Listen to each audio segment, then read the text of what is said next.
Sí, esto sigue siendo Tubo y venimos en unos días en los que estamos tratando de conversar con gente para tener distintos puntos de vista con respecto a este momento tan particular que estamos atravesando, y estoy muy contento de que esté con nosotros en el estudio Ricardo Patán Rajendorfer. ¿Qué tal, Ricardo? ¿Cómo estás? Bien.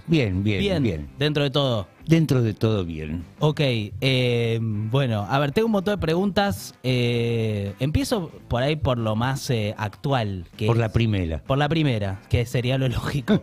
¿Qué lectura haces de esto que estamos viendo en cuanto a un crecimiento de una derecha que por lo menos en mi vida yo no había visto con este nivel de extremismo, y de repente parece estar organizada ahora con un apoyo de Macri, de Patricia Bullrich, a quien vos conocés mucho, y te voy a preguntar por ella, pero así, caracterización del movimiento. Mirá, yo hasta antes de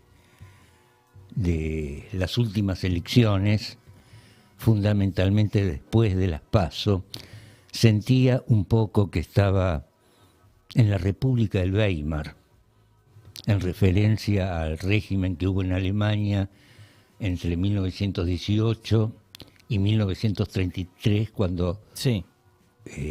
aparece Hitler, ¿no? En ese sentido, digamos, llama la atención y aterra un poco el crecimiento, o mejor dicho, el surgimiento de esta nueva ultraderecha, ¿no? Y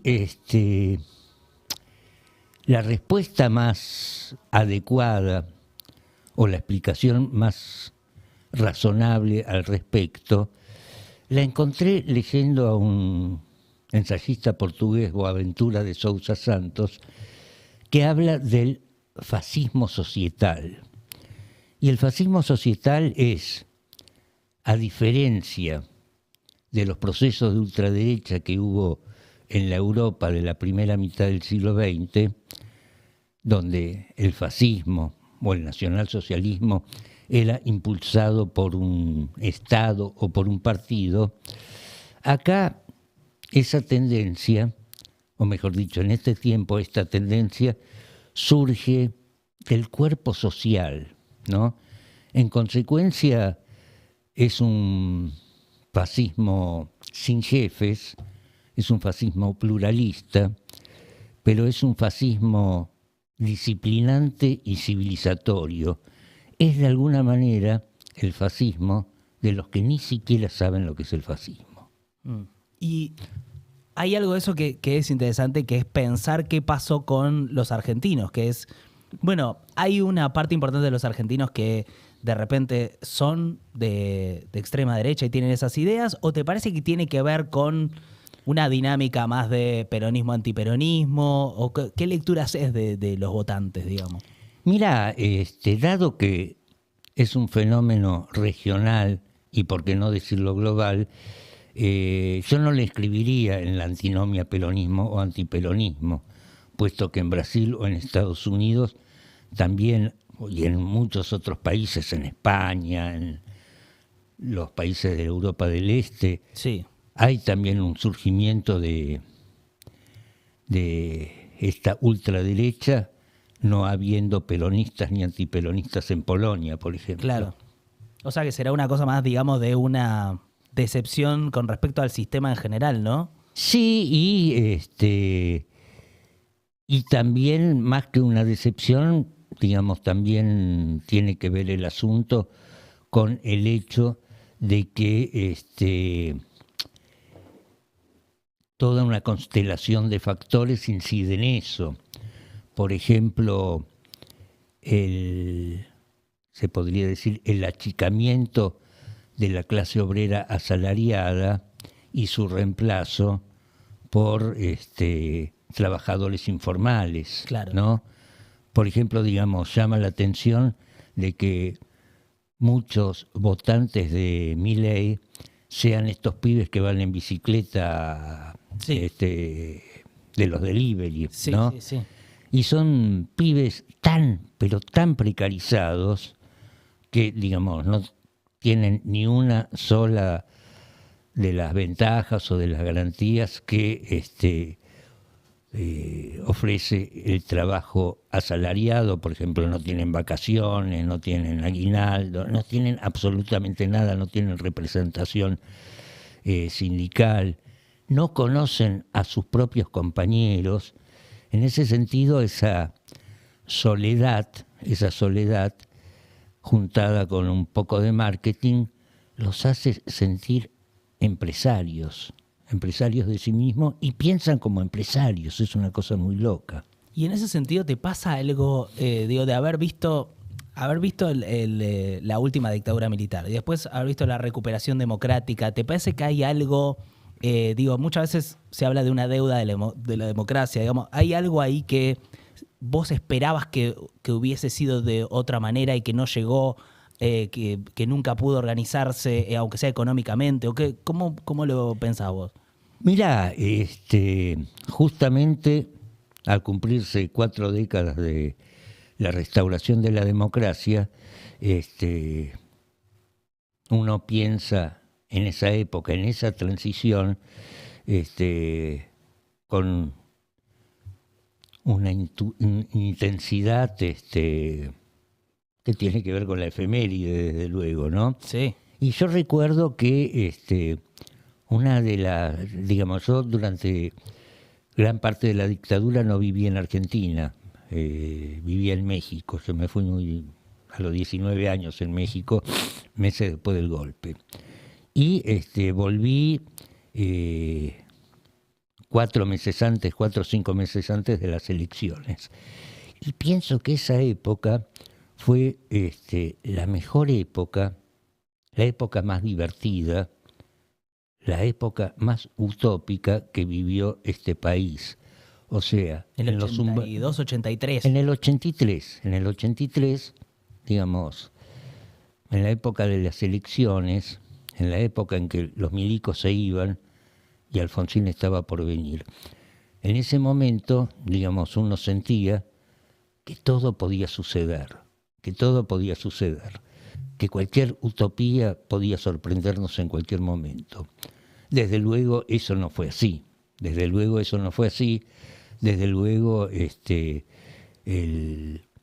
gobierno de Alfonsín fue una maravilla, desde luego, en relación a lo que había sucedido desde 1976 hasta ese momento, pero, digamos, esa utopía se convirtió en una realidad distinta, una realidad en la cual, digamos, por un lado, el gobierno de Alfonsín tenía que lidiar con los grandes grupos económicos, Sí. con el partido militar que todavía en ese momento estaba vigente, etcétera, etcétera, etcétera. O sea, fue un suave aterrizaje que luego se malogró con el gobierno de Menem, digamos, el país siguió, como muchos otros países o como el mundo, avanzando a los tumbos. Recién mencionabas al partido militar, que estos días de repente se volvió a hablar. No sé si viste la declaración del Tigre Acosta diciendo llega la hora de la verdad. Acabo de escribir sobre eso. Ah, bueno.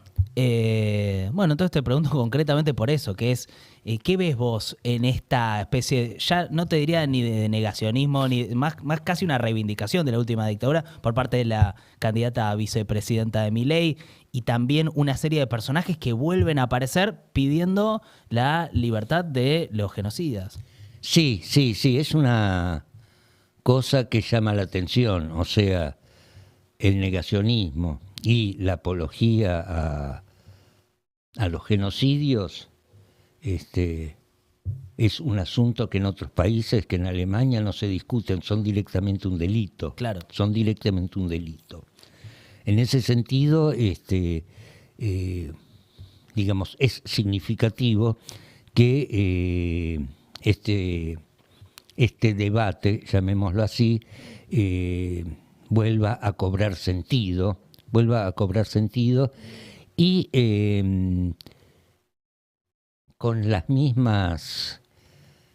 los mismos vicios discursivos, con las mismas trapisondas discursivas que hubo en la época de los milicos. O sea, por empezar, el escamoteo de la cantidad de víctimas, la discusión acerca de si fueron 30.000, Sí. ¿no? Y cuando, digamos, le refutás eso, te dicen, ay, tráeme la lista. Cuando los únicos que tienen la lista son los asesinos, ¿no? Y la cantidad que esgrime Villarroel, Milei, etcétera, etcétera, etcétera, los 8.000 no sé cuántos, es el número que hubo contabilizado por la CONADEP, Sí. que, digamos, absolvió 8.000 no sé cuántas denuncias, ¿no? Sí. Muchas otras vinieron después. Fíjate vos que en la ESMA y en Campo de Mayo, en la ESMA hubo 5.000 desaparecidos. En la ESMA, en Campo de Mayo, otros 7.000, ahí ya tenemos 12, Sí. en un país donde hubo 475 centros clandestinos. Claro. Y fíjate vos que, no sé si vos te acordás de un personaje, un represor chileno que fue en cana por el asesinato del general Prats acá en Argentina, Arancibia Clavel. No me acuerdo. Arancibia Clavel es una historia alucinante, porque Arancibia Clavel era el delegado de Pinochet, de los servicios de inteligencia chilenos, de la DINA, en Argentina, y fue uno de los artífices, fue el enlace con el batallón 601 en el Plan Cóndor. O sea, era el espía oficial de Chile en Argentina. Pero en 1978, durante el conflicto con el Beagle, se lo llevan puesto por eso, por ser el espía oficial de Chile en Argentina. Le allanan la casa, Sí. lo meten en cana. Vivía con un bailarín que pertenecía a la compañía de Susana Jiménez, ¿no? Mirá vos. Un personaje espectacular, Arancibia Clavel, que estuvo en cana por el tema del general Prats hasta el 2013, 2014, lo largan. Y yo me lo encontré un día en un bar. Estaba sentado en un bar de la Avenida Corrientes, le pregunté, ¿usted es Arancibia Clavel? Me dice, sí, siéntese, me puse a charlar con él. ¿Y? Meses después me llaman del diario, yo laburaba en Tiempo Argentino en esa época, y me dicen, lo mataron a Arancibia Clavel, ¿no? Y me dice, y no sabes cómo. Y me dice, a cuchilladas. Y digo, fue un taxiboy, efectivamente, lo había matado un taxiboy. Mirá ¿no? vos. Bueno, voy a esto, con respecto al negacionismo. Sí. Cuando le allanan la casa, al tipo le secuestran todos los mensajes, todos los informes que había enviado desde Buenos Aires a Chile, ¿no? Que eran, digamos, yo conseguí toda esa colección, eran como 500 informes que estaban divididos en 3 partes. Una referida a los trabajos de inteligencia propiamente dichos, otra a una evaluación de la coyuntura, un análisis de la coyuntura, y otra chismes. Por ejemplo, entre esos chismes estaba, y por eso, digamos, fue a verlo a su lugar de detención unos muchachos de la Armada, estaba, digamos, había un informe en el cual decía que el almirante Macera tenía una relación sentimental, seamos educados, con Graciela Alfano, por ejemplo. Salió de ahí, ¿no? Ah. Bueno, pero además había otro, y a esto voy, me fui un poco por las ramas, había un informe en el cual señalaba, antes de 1978, o sea, a principios de 1978, Sí. o sea, 2 años después del golpe, que según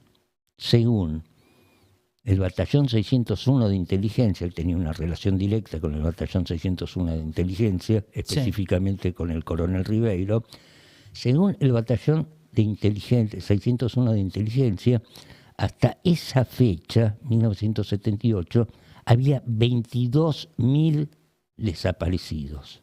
¿Que ese es el cable que después se manda a Estados Unidos? ¿O hay alguna relación con lo que se informa de alguna agencia de acá, Estados Unidos? Puede ser, puede ser. Es el mismo número. Puede ser. Seguramente, digamos, es la misma fuente, tal vez. Claro. Mira, hay algo que me pasa con esto que es, bueno, por un lado escucho la historia y, viste, a nosotros nos pasa generacionalmente que decís, nos parece tan lejano la posibilidad de un golpe en este momento o de una sociedad más o menos gobernada por las fuerzas militares. Ahora, se está diciendo bastante explícitamente que se puede llegar a usar a las fuerzas militares en lo que sería una mezcla de seguridad interior y defensa, por lo menos eso se plantea en la plataforma de La Libertad Avanza. Vos que tenés un conocimiento de, bueno, de policía, de fuerzas de seguridad, fuerzas armadas, ¿qué ves de eso? ¿Ves que un posible gobierno totalitario que use a las fuerzas de vuelta contra el pueblo con alguna excusa? Mira, es posible, o sea, si en este momento no existe un partido militar, como lo conocíamos hace unos años, no es solamente por el rumbo que toma esta democracia y por las leyes que no posibilitan que las Fuerzas Armadas intervengan en conflictos internos. Aunque también eso incide, en realidad hay otra cuestión, es que la famosa doctrina de la seguridad nacional ha sido reemplazada por lo que se llama la doctrina de las nuevas amenazas.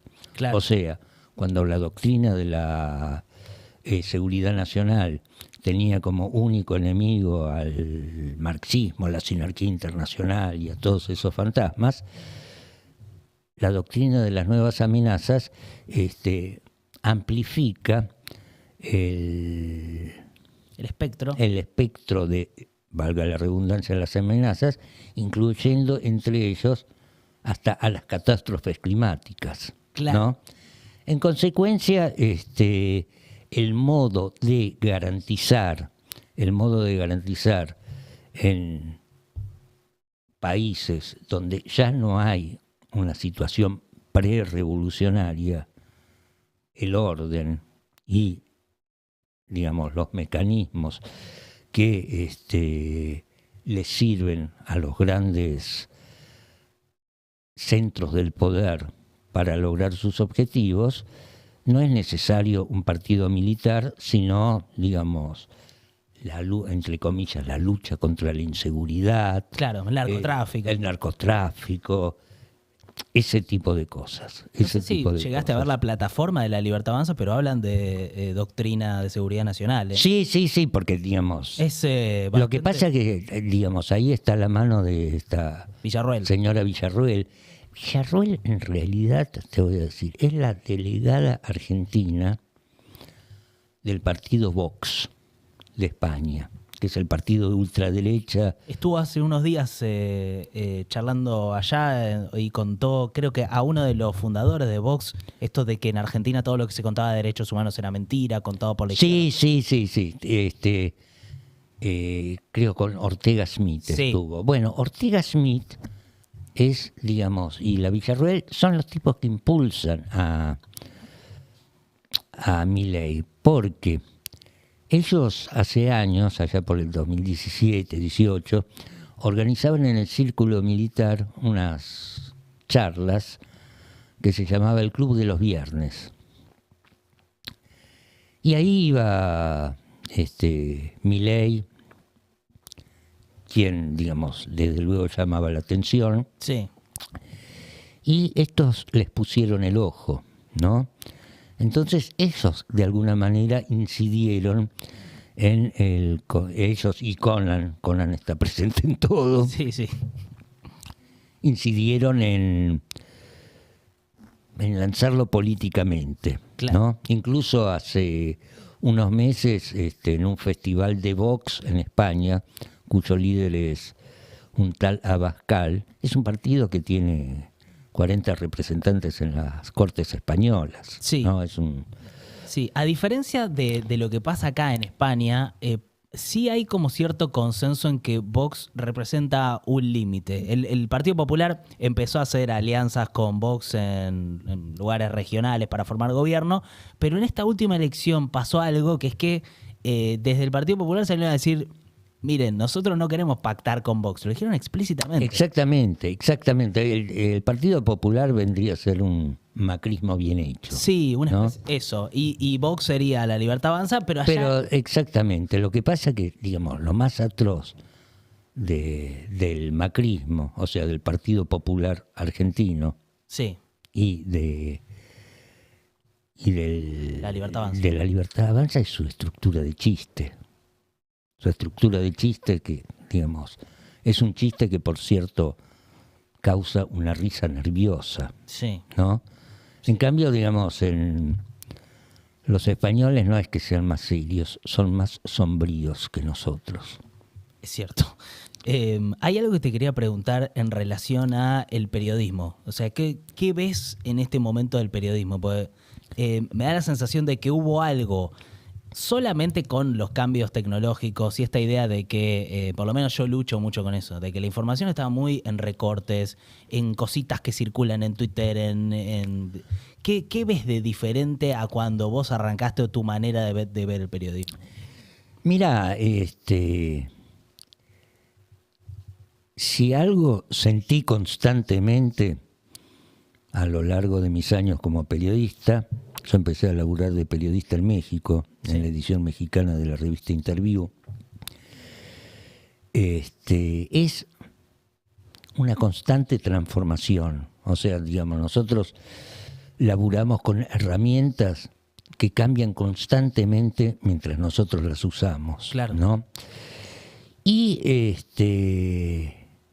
también hay una relación bastante cambiante, yo diría, con el tipo o con los tipos de públicos al cual nosotros nos dirigimos, Claro. ¿no?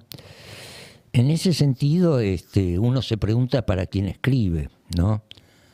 Hay quienes, digamos, tienen muy claro eso. Digamos, yo particularmente no. Y en ese sentido comparo mucho el periodismo con el boxeo. Claro. O mejor dicho, con la frase de un boxeador, con una frase de Bonavena, que dice, todos te dan consejos, todos te dicen lo que tienes que hacer, pero cuando suena la campana, te sacan hasta el banquito. O sea, cuando vos escribís, y yo soy un periodista gráfico, fundamentalmente, aunque trabajé en otros formatos, y trabajo en otros formatos, digamos, cuando escribo, cuando hago periodismo, digamos, estoy completamente solo, ¿no? Sí. Y como no expongo lo que hago en una cancha de fútbol o ante un público presente, digamos, no conozco las reacciones del público o de los lectores o de quienes me leen o de quienes me odian o de quienes no me odian. Lo cierto es que ese público, y por público, digamos, me estoy refiriendo a una masa inagotable de ojos, oídos y cerebros que poco tienen que ver muchas veces unos con otros, Sí. ha cambiado en el sentido de que, de algún modo, la gente lee más frasecitas de Twitter que libros. Sí, o títulos de notas y no el desarrollo. Exactamente, la gente ve más boludeces en TikTok que películas. Sí. ¿Entendés? Vos hablás de Luchino Visconti y hay alguno que puede llegar a creer que es un jugador de la selección italiana, ¿no? Sí. En ese sentido, la información que ya de por sí, siendo cierta, es a la vez incierta, imagínate, digamos, ese tipo de información. O sea, la información en este momento no está manejada por los medios, está manejada por Estas grandes... esa suerte de democratización de la comunicación que, dicho así, democratización de la comunicación, positivo. parece positivo, pero la democratización de la comunicación posibilita que, digamos, cualquier imbécil se pueda comunicar como, digamos, personas que no lo son. Y hablando de eso, te hago una propuesta, a ver qué te parece. Pues imagino, hay gente mirando, escuchando atentamente, y por ahí podemos hacer el ejercicio, si tenés ganas, si te parece, de recibir algunas consultas, preguntas. Sí, con ¿Sí? gusto, con gusto. Si querés, Sof, vos buscá las que te parezcan y nos tirás, así se le puede preguntar a Ricardo, que puede ser interesante, me parece. Dale. Mientras te pregunto por algo más de tu historia, que a mí me llama mucho la atención, que es, a veces vuelvo a esa nota de la maldita policía. Que para quien no sepa, es una nota que hicieron en la revista Noticias, por la cual renuncia la cúpula de la policía bonaerense. Así es, Klotzik y Klotzik. quien era el secretario de seguridad en esa época, Alberto Piotti. Alberto Piotti. Y después de eso, porque podemos pensar eso como un puntapié o como un proceso dentro de la revista Noticias, está la cobertura por la cual asesinan a José Luis Cabezas. No sabemos por qué lo asesinan a José Luis Cabezas. Lo cierto es que José Luis Cabezas había hecho la foto de tapa de la maldita policía, que era un contrapicado el rostro de Klotzik. O sea, fueron a la oficina de Klotzik y le sacaron una foto como desde abajo, de arriba. De arriba. No sé si picado o contrapicado. Sí, pero creo que picado. Bueno, y para eso José Luis le pidió permiso a Klotzik para subirse arriba del escritorio. Se paró arriba del escritorio del jefe de la bonaerense. Sí, y cuando salimos de ahí nos dice José Luis, una de las satisfacciones que te da este laburo que le podés pisar el escritorio a estos hijos de puta. Exactamente. Bueno, hay algo de eso que me parece interesante, porque claro, vos escribiste una noticia, es una investigación por la cual te podrían haber matado, digamos, o sea, estaba esa posibilidad, o no lo pensabas cuando lo escribías. Mira, ahí está, ese es un temita. Porque si vos lo pensás, sí. O sea, José Luis lo mataron, no sabemos si lo mató Lacana o Chabrán, ¿no? En este laburo cosechas tantos enemigos que no sabes por dónde vienen. Por dónde vienen los tiros. Pero, curiosamente, no teníamos miedo. Pero no porque éramos valientes, no porque teníamos coraje, sino porque teníamos, yo diría, una relación casi toxicológica con la investigación. No podíamos parar. No podíamos parar y no podíamos entregar el libro. Los de la editorial querían que entreguemos el libro y nos falta esto, nos falta el otro, descubrieron tal. O sea, estábamos escribiendo un libro sobre cosas que estaban sucediendo mientras lo escribíamos. Claro. ¿No? Era inagotable. Y recién, digamos, empezamos a tomar conciencia de lo peligroso que era lo que habíamos hecho cuando entregamos el original.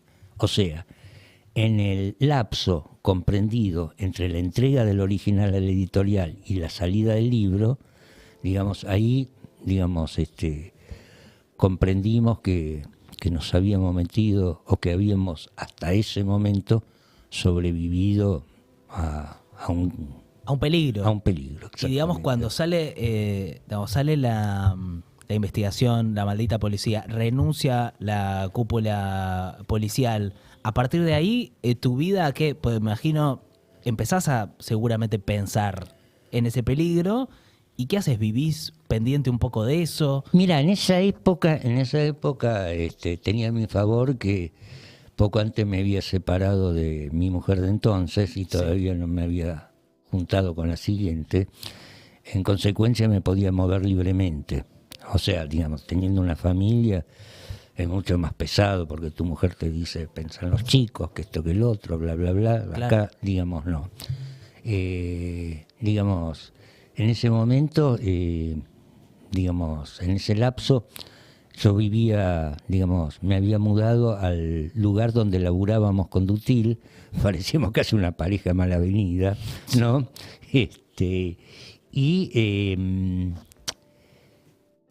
Y de algún modo, sí, nos cuidábamos, o sea, no le decíamos a nadie qué estábamos haciendo, por empezar, ¿no? Y cuando teníamos que entrevistar canas, teníamos que entrevistar a esos canas. Sí. Y esos canas no eran canas cualquiera, era el Chorizo Rodríguez, cuyo legajo chorreaba sangre, el Gordoná, eran personajes, eran pesados en serio, ¿no? A quienes ya conocíamos por Su laburo previo. por su laburo previo, cuando había un crimen resonante los íbamos a Claro. entrevistar, etcétera, etcétera, etcétera. Eso nos facilitó la llegada a ellos. Pero ¿cómo hacías para que no se enojen? Pues vos estás entrevistando tipos... Ahora te cuento. A ver. Por empezar, le decíamos para qué queríamos entrevistarlo. No le íbamos a decir, estamos escribiendo un libro sobre la bonaerense, sobre Claro. los curros de la bonaerense, sobre los homicidios de la bonaerense.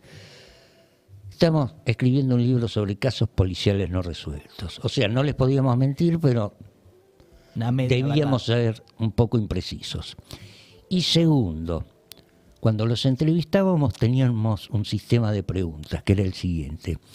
Les hacíamos bloques de 4 preguntas, 3 de esas preguntas eran boludeces en las cuales se habían lucido, y la 4ª pregunta era la que nos interesaba. Ok, o sea, Pero, está bien, les haces como un juego psicológico.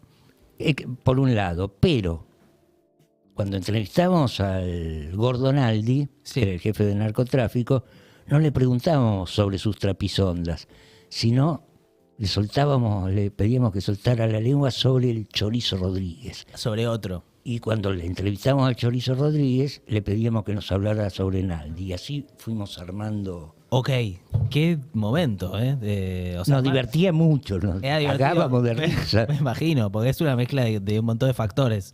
Además, digamos, eran personajes muy pintorescos. Claro. Por ejemplo, el Gordonaldi decía, dicen que soy chorro porque ando bien vestido. En ese momento el tipo tenía puesto un saco rojo fucsia, una camisa rosa salmón y mocasines blancos. Ah, unos re personajes. Sí, sí, sí. Claro, claro. Sof, no sé si te llegaron preguntas. Las vamos poniendo, dale, yo las leo, a ver. Pero sí, tiranos. Estamos con Ricardo Rajendorfer, que es un periodista legendario. Y Pochita te pregunta, Ricardo, dice, gracias, ¿qué piensa sobre la financiación de los partidos? Pochita. Es una buena pregunta, Sí, es una buena pregunta. Es una buena pregunta. Y hay partidos y partidos. Hay partidos que, o sea, digamos, evidentemente el partido de Miriam Bregman tiene una financiación distinta Claro. a la que tiene el PRO, Claro. ¿no? En ese sentido,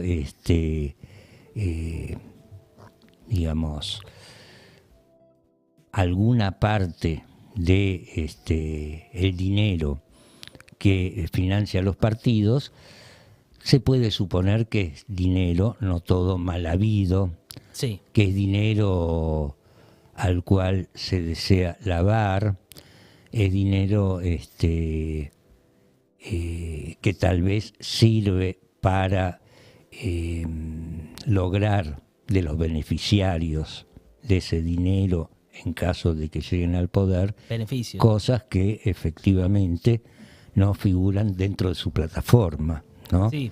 Y es interesante porque, claro, eso también te toca la parte económica, de que hay una parte importante de la economía en negro. Exactamente, ¿no? Es una- exactamente. A ver, ¿tenés alguno más, Sof? Juma. Juma te pregunta, ¿cómo manejas los desafíos éticos que pueden surgir al investigar ciertos temas sensibles? Bueno, los desafíos éticos, o sea, Supongo que un desafío sería, qué sé yo, a un tipo que lo estás investigando esto que decías. No le decís exactamente que lo estás investigando. Sí, pero, o sea, digamos, el periodismo ya de por sí es un desafío ético, ¿no? Yo no creo que haya un periodismo independiente en el sentido químico de la palabra. Pienso que los únicos periodistas independientes son los periodistas desocupados. Es correcto. Y cuando Sí, ejerces la profesión del periodismo, digamos, laburas para una empresa. claro. Sí. Entonces, tenés que lidiar para, digamos, por un lado, Siempre hay que hacer un equilibrio. tratar de ser vos y por otro lado, para, digamos, no ofender o malograr los intereses de esa empresa, que por otra parte, aclaro, no son los intereses de los periodistas. Correcto. A ver, me interesan las preguntas, ¿eh? ¿Hay tortilla? Hay tortilla. Caímos.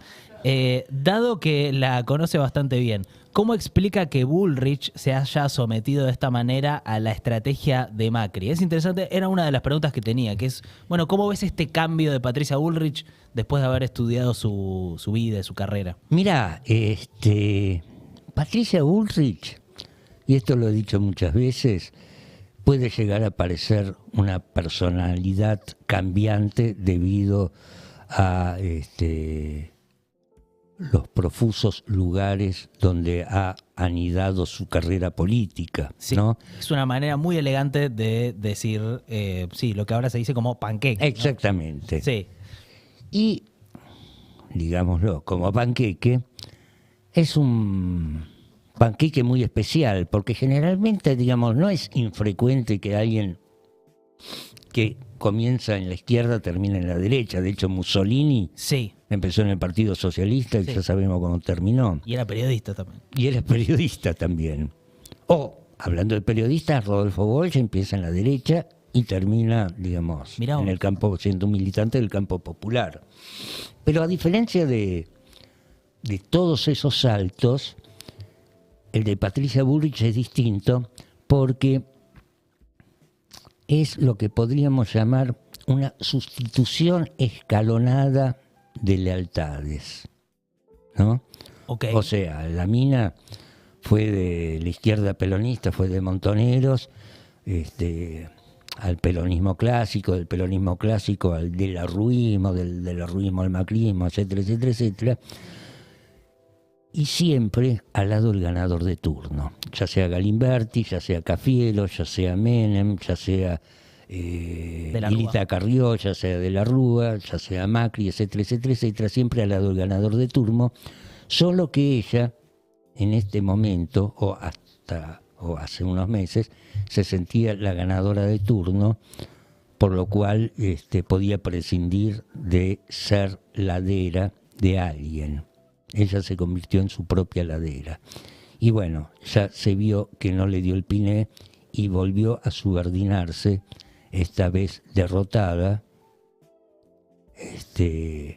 a Macri. Y se ve como un poco forzada, ¿no? En esa... Y se ve un poco forzada, o sea, ella puso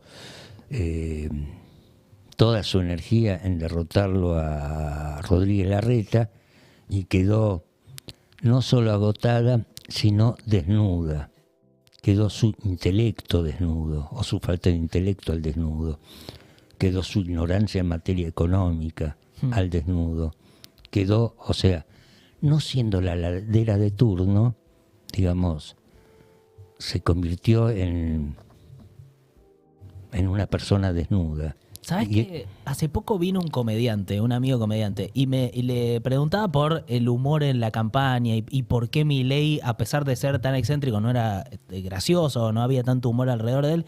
Me decía, porque todo el humor en esta campaña se lo llevó Patricia Bullrich. Exacto, ¿Qué es exacto. Y además, digamos, son tan caricaturescos, tanto Patricia Bullrich como Milei, que, digamos, los humoristas, los caricaturistas, en realidad parecen escribanos. Claro, pues están haciendo digamos, arte nada de lo que puedan hacer realista. superaría en gracia a la realidad, ¿no? Es muy llamativo eso, ¿eh? Sí, tirame preguntas. A ver, Juan G. Arias. Eso parece no ser ninguna, no cae en nadie, ¿no? Patán te pregunta, ¿tenés más miedo o confianza en relación a el proceso electoral, la segunda vuelta? Y mira, soy un poco ciclotímico, digamos. En los últimos días tengo más confianza que miedo. Ok, que es importante porque sí.